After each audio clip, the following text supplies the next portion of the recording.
दोस्तों नमस्कार। दोस्तों इस वीडियो में हम लोग संधि को कवर करने वाले हैं। संधि बिहार पुलिस कांस्टेबल एग्ज़ाम के दृष्टिकोण से काफ़ी महत्वपूर्ण है, क्योंकि यहाँ से आपको 1 या 2 नंबर के क्वेश्चंस देखने को मिलेंगे। आपको वीडियो के लास्ट में प्रूफ के साथ बताऊंगा कि इस टॉपिक से किस प्रकार के एग्ज़ाम में क्वेश्चंस पूछे जाते हैं।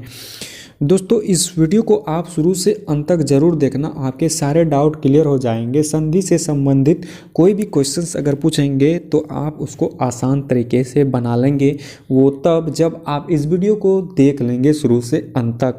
अगर इसकी पीडीएफ की बात करें तो ये इसका पीडीएफ आपको वीडियो के डिस्क्रिप्शन में मिल जाएगा। अगर वहाँ से आप डाउनलोड नहीं कर सकते हैं तो आपको व्हाट्सएप ग्रुप में भी मिल जाएगा। अगर आपने व्हाट्सएप ग्रुप को अभी तक ज्वाइन नहीं किया है तो आप अभी लिंक पर जाकर ज्वाइन कर लीजिएगा और इसका पीडीएफ आपको मिल जाएगा। चलिए अब शुरू कर लेते हैं। संधि क्या होता है इसे समझने की कोशिश करते हैं। पहले परिभाषा से तब एग्जाम्पल से इसे समझने की कोशिश करेंगे, ठीक है।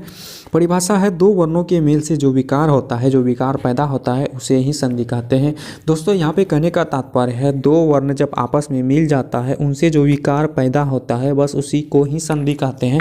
अगर इसे आप एग्जाम्पल के तौर में समझें, जैसे यहाँ पे अ एक वर्ण है, फिर अ एक वर्ण है और इनसे जो बना आ, बस इसी को संधि कहते हैं। 2 वर्ण यहाँ पे मिल रहा है और इनसे जो विकार पैदा हुआ आ, बस इसी को संधि कहेंगे। और यहाँ पे आप देख सकते हैं यह विकार कभी 1 वर्ण में होता है और कभी 2 वर्ण में होता है और कभी कभी दोनों के स्थान पर तीसरा वर्ण आ जाता है।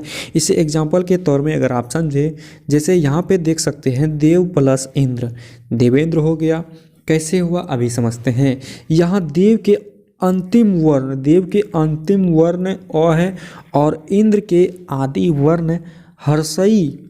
इन दोनों वर्णों के मेल से क्या बना, ए बना है। यहाँ पे आप देख सकते हैं इन दोनों के मेल से ए बना है, एक नया वर्ण आ गया ए। अब यहाँ पे देख सकते हैं यहाँ पे ए का वर्ण दिखाई दे रहा है।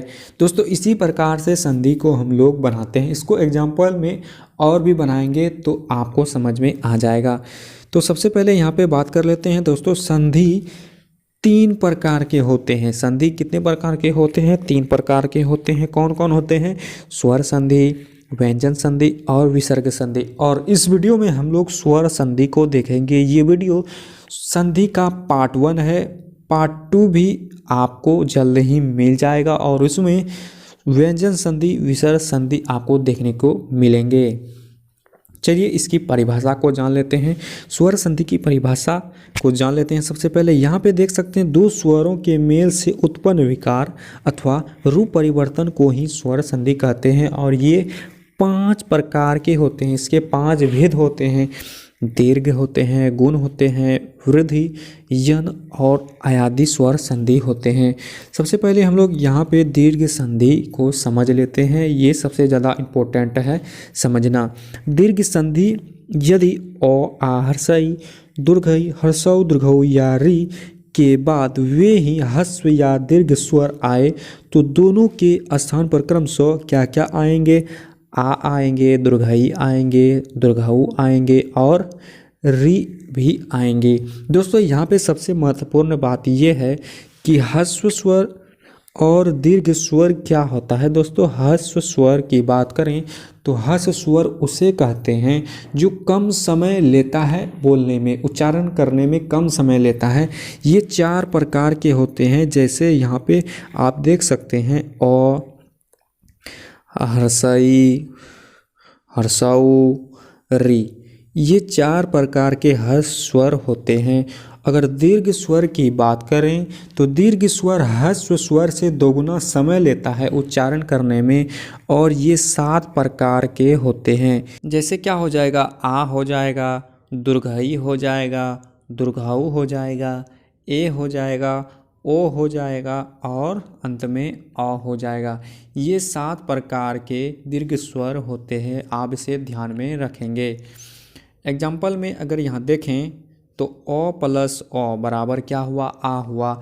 यहाँ पे अंतिम वर्ण कोण में अ है, अर्क में यहाँ पे अ ही है। इन दोनों से मिलकर आ बना, इसलिए यहाँ पे कोण प्लस अर्क बराबर यहाँ पे कोणार्क बन गया। आ प्लस अ बराबर आ हो गया, लज्जा में आप यहाँ पे देख सकते हैं अंतिम वर्ण आ है और अभाव में यहाँ पे आदि वर्ण क्या है, अ है, और इन दोनों से मिलकर लज्जा भाव बन गया। हर्षई प्लस हर्षई बराबर दुर्घई बना। गिरि में आप यहाँ पे अंतिम वर्ण देख सकते हैं, यहाँ पे हर्षई है, और इंद्र में आदि वर्ण यहाँ पे हर्षई है, और हर्षई हर्षई मिलकर गिरिंद्र बन गया। इस प्रकार से दोनों एग्जाम्पल को आप देख सकते हैं। अगला बात कर लेते हैं गुण संधि। गुण संधि किसे कहते हैं, यहाँ पे देख सकते हैं यदि अ या आ के बाद हर्षई दीर्घई, हर्षऊ दीर्घऊ और री आए तो दोनों मिलकर क्रमशः क्या क्या बनाएंगे, ए बनाएंगे, ओ बनाएंगे और अर बनाएंगे। जैसे पे यहाँ पे एग्जाम्पल देख सकते हैं, ओ जोड़ हर्षई बराबर ए, ये बन जाएगा। जैसे यहाँ पे देव जोड़ इंद्र बराबर देवेंद्र, ओ जोड़ दुर्घई बराबर ए, तो देव प्लस इस बराबर यहाँ पे देवेश हो जाएगा। इस प्रकार से यहाँ पे इसको संधि बनाएंगे। ये सबसे ज़्यादा इम्पोर्टेंट है, यहाँ पे याद रखने को, इसे आपको याद रखना पड़ेगा, इसे आप याद कर लीजिएगा, ठीक है।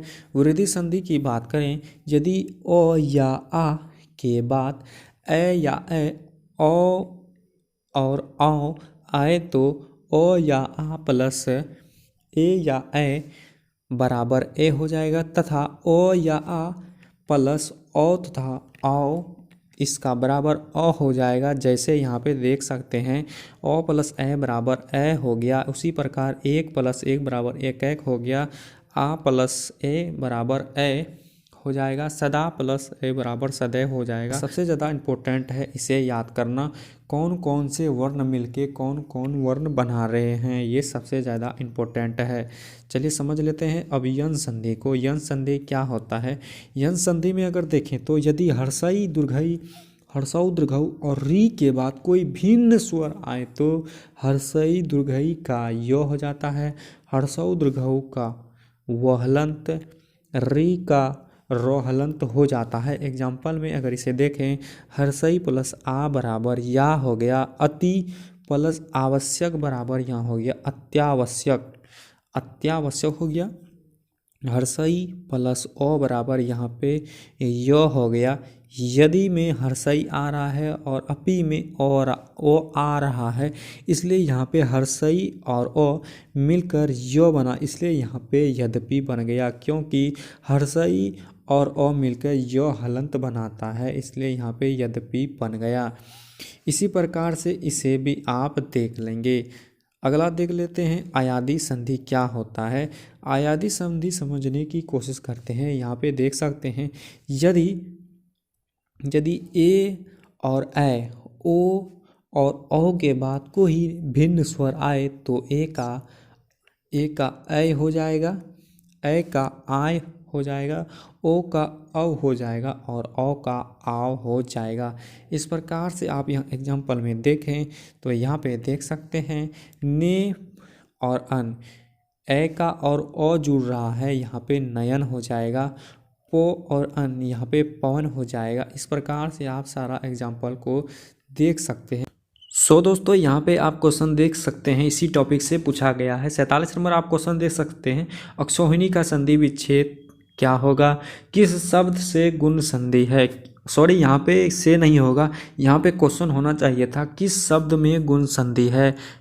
दोस्तों अगर आप पार्ट 2 को भी देख लेंगे तो आपका सारा डाउट क्लियर हो जाएगा।